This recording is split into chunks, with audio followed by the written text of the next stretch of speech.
નામ સ્વાધ્યાય 2.7 2 પીકોફેરાડ 3 પીકોફેરાડ અને 4 પીકોફેરાડ કેપેસિટન્સના 3 કેપેસિટરોને સમાંતરમાં જોડેલ છે. એ સંયોજનનું કુલ કેપેસિટન્સ કેટલું હશે? બી જો આ સંયોજનને 100 વોલ્ટ સપ્લાય સાથે જોડવામાં આવે તો દરેક કેપેસિટર પરનો વિદ્યુતભાર શોધો. હવે 3 કેપેસિટન્સ આપણને આપ્યા છે. C1 2 પીકોફેરાડ, C2 3 પીકોફેરાડ, C3 4 પીકોફેરાડ અને સમાંતર જોડાણનું આપણે સમતુલ્ય કેપેસિટન્સ શોધવાનું છે. થિયરીમાં આપણે ભણી ગયા કે કેપેસિટરોના સમાંતર જોડાણનું સમતુલ્ય કેપેસિટન્સ Cp બરાબર C1 વત્તા C2 વત્તા C3 છે. તો Cp બરાબર C1 વત્તા C2 વત્તા C3 બરાબર 2 વત્તા 3 વત્તા 4 બરાબર થશે 9 પીકોફેરાડ.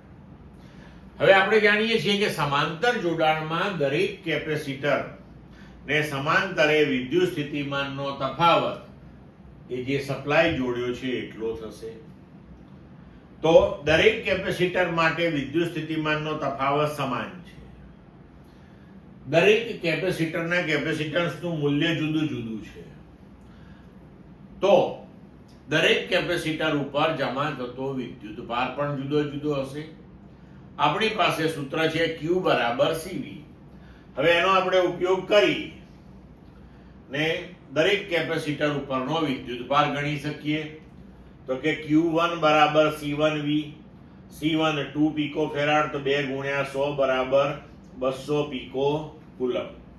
તો એ થયું 2 × 10⁻⁻10 કુલમ. એટલે કે પહેલો કે કેપેસિટર જે છે તેની પર જમા થયેલો વિદ્યુતભારનો જથ્થો Q1 બરાબર 2 × 10⁻⁻10 કુલમ થયો. Q2 બરાબર C2V એટલે 3 ગુણ્યા 100 બરાબર 300 પીકો કુલમ બરાબર 3 ગુણ્યા 10⁻10 કુલમ. બીજા કેપેસિટર ઉપર જમા થયેલો વિદ્યુતભારનો જથ્થો 3 × 10⁻10 કુલમ થયો. Q3 બરાબર C3V બરાબર 4 ગુણ્યા 100 એટલે 400 પીકો કુલમ બરાબર 4 ગુણ્યા 10⁻10 કુલમ. એટલે કે ત્રીજા કેપેસિટર ઉપર જમા થયેલો વિદ્યુતભારનો જથ્થો Q3 બરાબર 4 ગુણ્યા 10⁻10 કુલમ.